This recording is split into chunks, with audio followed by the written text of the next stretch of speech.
let's face it, you've got to feed your kids, but sometimes they get in the way in the kitchen. So rather than scooting them out, I say invite them into the kitchen and put the little buggers to work making fried eggs and slow-cooked butter skillet toast so that they can serve you breakfast in bed.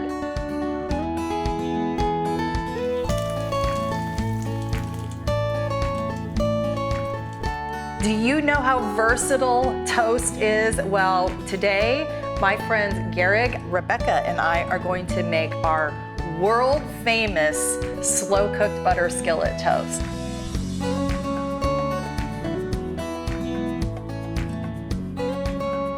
Note for next video is that the kids should be wearing protective gear, but I promise I'm keeping them safe. Don't forget to like and subscribe.